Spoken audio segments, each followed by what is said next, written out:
Hey y'all, it's Megan. Welcome back to the channel. Glad y'all are here today. Today's video, I'm going to show you how I can venison, and also we're going to be making some deer jerky. First thing we're doing is cleaning up the tenderloins here, the back strap as some people call it. Just getting the silver skin off. And some of this we're going to be slicing just to have for supper tonight. But we're canning most of it, right? I don't feel like I helped my knife none when I sharpened it. You helped mine. There we go.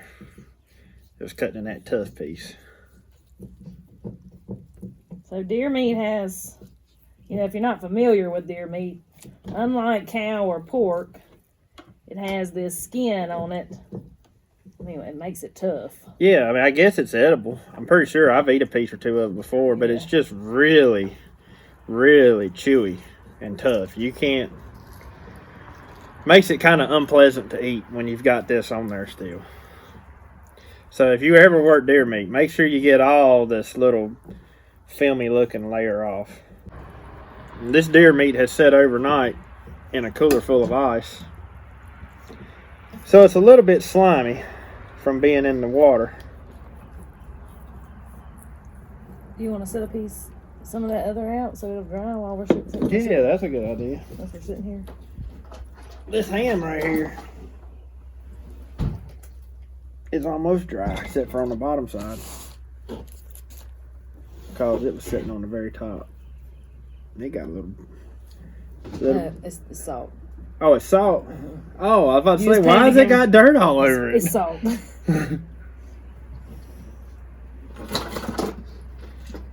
It's that Redmond salt, ain't it? Got them minerals. Got them dark crystals in it too. And there's the shoulder. I'll tell you something else too that's good to know is, I don't guess you have to, but I like to get all the fat off of a deer too, because deer fat is just kind of gamey. It's weird. Yeah, I think it makes it more deery. I don't know.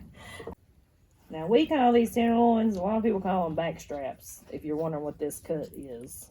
So I don't really care to freeze deer tenderloin. I think it's better fresh.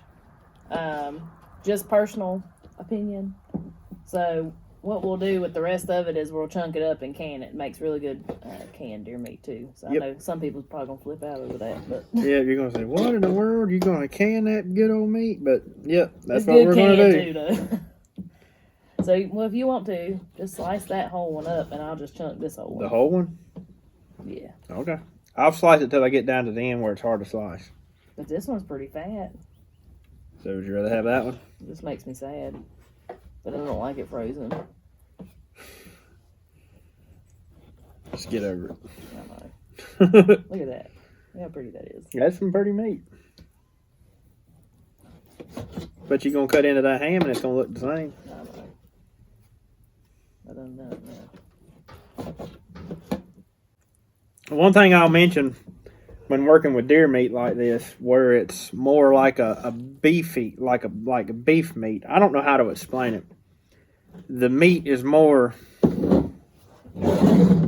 don't know, would you call it slimier than hog meat?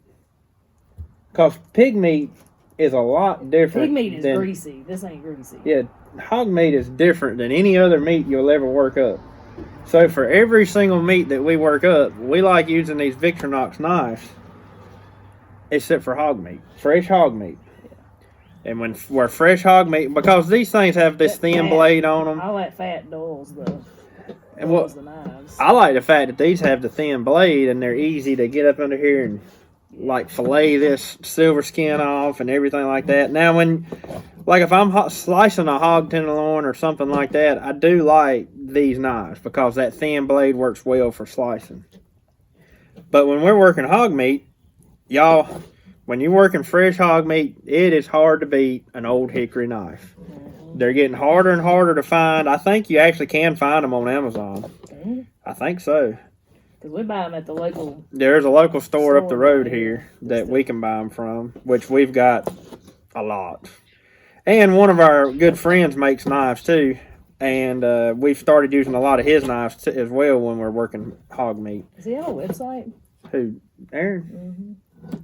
He's got an Instagram, Sparks Forage. Well, I'll be sure to link his Instagram. He makes some real cool stuff and sells some of it. He's got a YouTube channel as well, but so far he's just posted like shorts and stuff like that of, you know, him doing the foraging process. But he does make some pretty good knives, and so we've been using those a lot. But if you're going to have to buy a store-bought knife, even though the old hickory knives, if you get a hold of an old hickory knife versus a brand spanking new old hickory knife, you can actually feel a quality difference, but still, even those brand new ones are better than anything else we've ever found for working fresh hog meat, because fresh hog meat is rough on a knife blade. I really think, I think it's the fat. Yeah, I say it's something to do with the fat. I think that's why this is different. It's not greasy at all. Those old hickory knives tend to have a thicker blade too. But yet, with these knives right here, this thin blade really makes working deer meat and stuff like that easy. Where those old hickory knives, you can use them for stuff like this. They just don't, in my opinion, they don't perform as well. But, so this one right here is the 6-inch boning knife from Victorinox, and it's not the flexible blade. It's the regular blade, I guess is what you would call it. This one's the flexible. This one's the flexible blade, and it's fine, but I'd prefer to have the stiffness of the blade.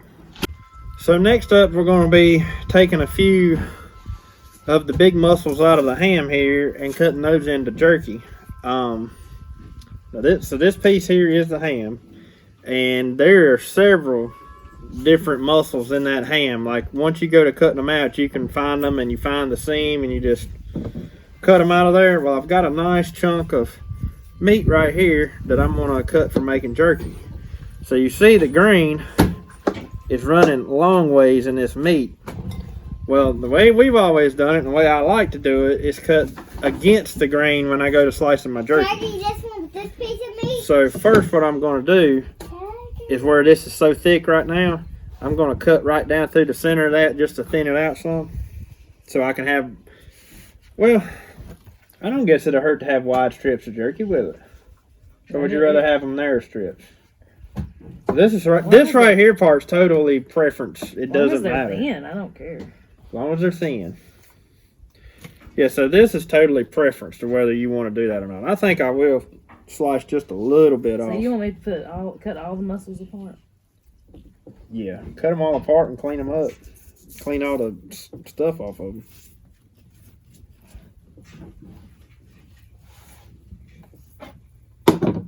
Yeah, that right there is going to be a perfect chunk. But so we just slice it.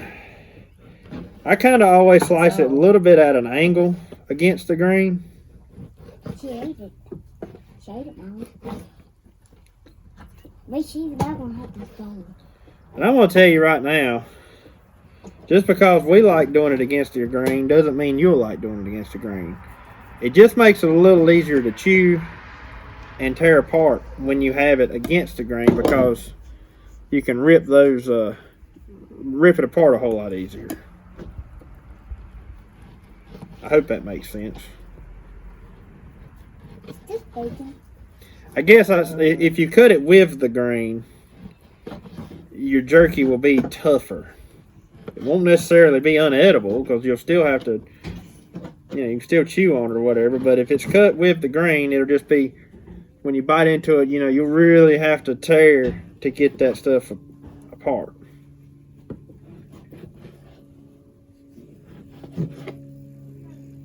Thickness of your jerky is all preference. We like it a little bit thinner, but you can slice it thicker. It just takes longer. It's going to take longer to dehydrate, and but that's all personal preference there. So my advice is, if you've never made jerky, to start out thin. And if you think after you've done a few thin pieces you might want it thicker, then you can move up to that. So I'll show you. Right there is roughly how thick I'm cutting it. That's maybe, that might be 1/4 inch. Just one slice.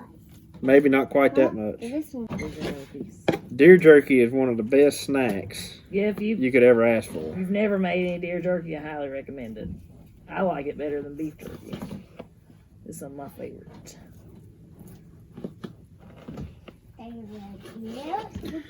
And that's another thing, you definitely want to get all the fat off of your meat you're going to use for jerky, because if you have a fat layer on that jerky meat after you dehydrate it, it gets really weird. Yes, it's weird, yeah.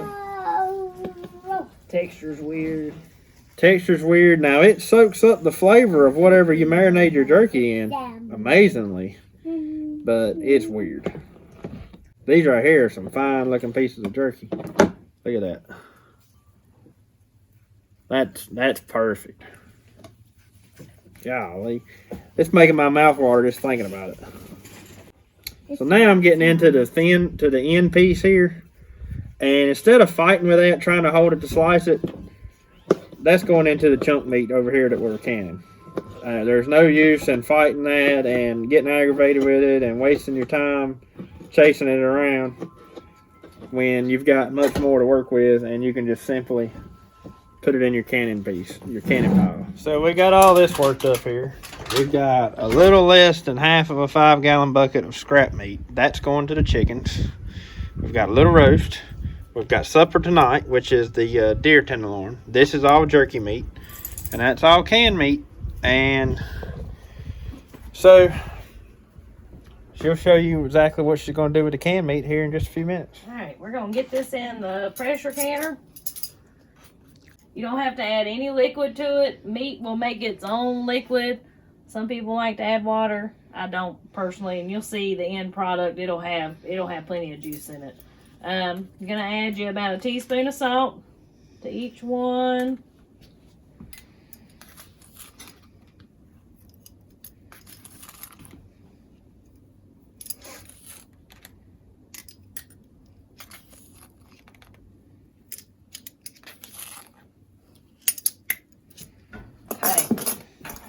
And then I'm using my ForJars lids. Y'all missed that video a while back. It's my new go-to lids, and I actually reached out to them about getting y'all a discount on these because they are such good lids, and they've actually agreed to give a 10% discount to all my viewers. So y'all be sure to check the link in the description for that discount code and everything. So they've got the competition beat all to pieces, I ain't gonna lie. So in the pressure canner we go. This deer meat is cold, so it's going in a cold canner. And this is going to cook under 10 pounds of pressure for 90 minutes. So it takes a while after it builds up pressure, but it's so worth it. My favorite thing to do with canned deer meat, well, mine and Andy's favorite way to eat it, is pour it in a pot, warm it up, add you a little flour to make some gravy. I mean, it's so simple, but oh my gosh, it is so good. Ain't it? Oh yeah. Put you over some loaf bread when you do that, yes. The canned pork, like, we love it too, but love it for different things. So it's funny to me how each kind of different meat. Well, something we'd never done was, I mentioned earlier, is we use that canned pork for tacos sometimes, right? Yes. I'd like to see what this canned deer meat would do with tacos. Probably make good ones. Alright. So I'm going to let that warm up for a little bit with those jars, and we'll get it going. Gotta make my marinade for my jerky now. And this will sit probably till tomorrow evening when I get off work. Won't hurt nothing.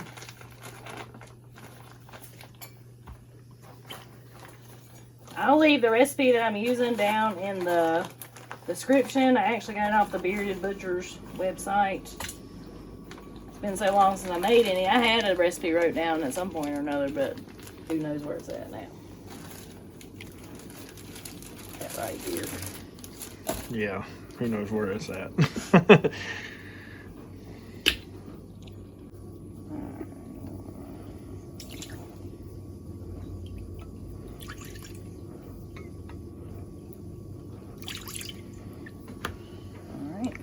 There's that. Wash your sister sauce. What'd you say? I don't know how to say it. Wash your sister sauce. That's what I call it. How do you say it? Worcestershire sauce. I'm sure that ain't right either. Worcestershire. I don't think anybody knows how to say it.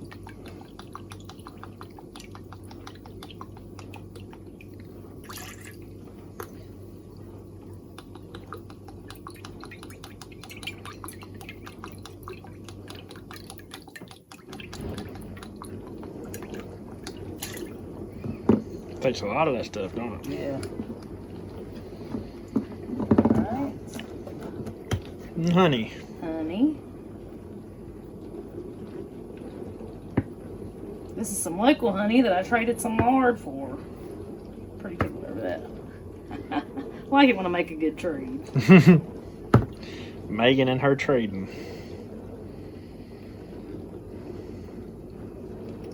Alright. 2 tablespoons of vinegar.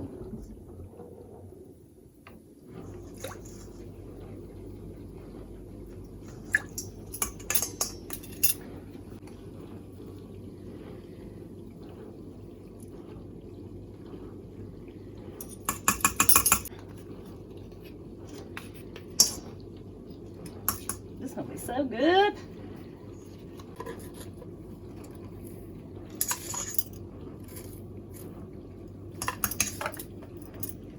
And salt.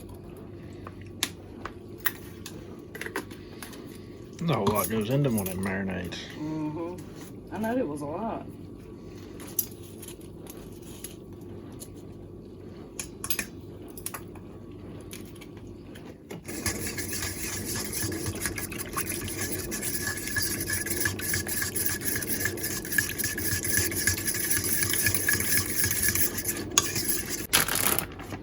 I'm gonna pour that in.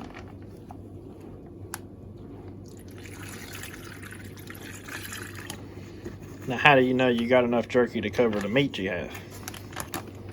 Well, I'm just eyeing it. Like, as far as if it wasn't enough, You just make more? I'd just make more. Yeah. Good old red meat in there. I cannot wait for this. The best part about having deer meat right here. The jerky. And then what I'm gonna do is make sure it's kind of all, there ain't no air pockets in there where it can't, this stuff can't get to. If you want it hot, you can add red pepper flakes to it. We've done that before, I think. We did, yeah. It was okay. Remember? Yeah, I liked it kind of hot, but Well, this has got a lot of black pepper in it. So. yeah, that'll probably be enough. And now that's just gonna sit there till we'll sit in the refrigerator till I'm ready to do something with it. Be ready I'm gonna do it probably tomorrow. tomorrow evening. Yeah, so I'm gonna let it sit for about 24 hours. You can let it sit, I think, as little as like 6 to 8. But The longer you let it sit, the stronger it gets. Yep, the longer it sits, the better it is. So, here we go. I'm in here fixing some supper. We're having the tenderloin tonight for supper. I breaded it and frying it in some lard. And this is my finished product of my canned deer meat. Don't that look good, y'all? See how it made its own juice there? That's why we don't care to water it down. It makes its own juice, makes it delicious, makes killer gravy with Yes, that meat. yes, it does. And so, yeah, that's the finished product of that. So now that's less room it's going to take up in my freezer too. That's one thing I like about it. And it is a short, fast, Quick, easy meal. Yeah, meal. So, anyways, well, tomorrow I'll be showing y'all the jerky and what it looks like after it sits. Well, it'll be tomorrow for you. Yeah, It'll be like 5 seconds for it'll be y'all. like 2 seconds for y'all. Yeah. So.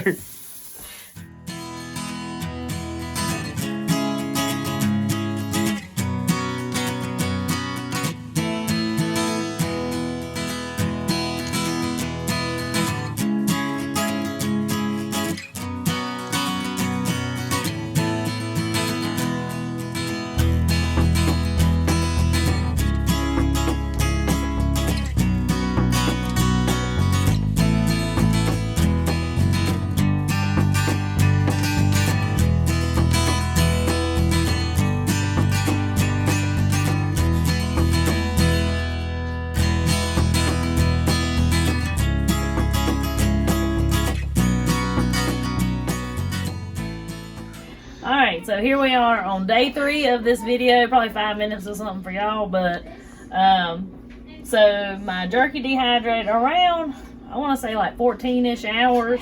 I don't really like set a timer or anything. I'll show y'all what I'm looking for with my jerky. You want it to be no moisture at all. You see how dry that is? There's no moisture in there. And that's what I'm looking for in my jerky. And when it gets to that point, and really what I look at is the thick pieces more than these thin pieces for that. But, and your thin pieces won't be quite that brittle as the thin ones. The thick ones won't be, but I just kind of judge it by that. I've actually got some left in my marinade that I'm going to stick back in here.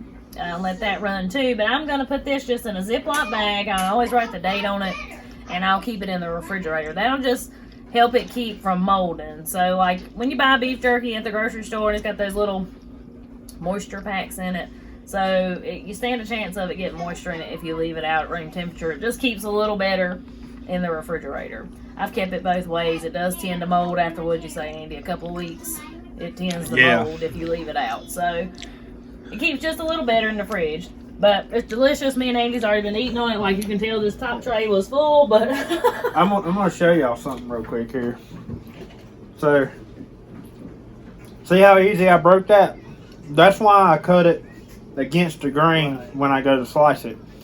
If it was cut with the grain, you'd be like, like that right there, trying to like a big long piece. Yeah. Taste wise, it doesn't affect it at all. It's just the ability to Texture. Yeah. But so let's get this in there. Let's see. I think I'm pretty sure I might fill this bag up. We'll see. That's why half the top rack's already gone. We've been eating on it. Yeah, we've been in. And now I did let this cool off before I'm gonna store it. So I've had my dehydrator off for a while.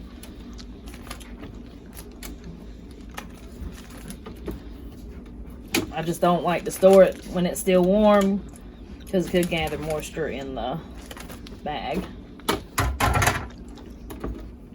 If you have never had deer jerky, I highly recommend you making some, trying it. There are recipes all over the internet. It's super easy to make, and personally, it's got beef jerky beat all to pieces in my personal opinion. It is like a delicacy. It's worth having deer meat and having to slice it and all that. I can eat it till I get sick. Yeah, just to do this. So, don't know what it is about deer that makes such good jerky, but boy, it does. That's what Daddy said the other day. We were talking, and he said, I believe it'd just be about worth it to go work up a deer just so I can fix me some more deer jerky. So, be surprising him with some of this too. Let's see if I can show him one of these thick pieces is. Because some of the pieces were a little thicker like this one. But you can see there's still no moisture. It's a little softer. But you can look at that right there and tell there ain't any moisture in there. I'm sure they heard me chew that whole piece up while I'm holding the camera. I was trying my best to chew it quiet. Yeah, and I've probably got this much more in that marinade. So I'll sure load it up again.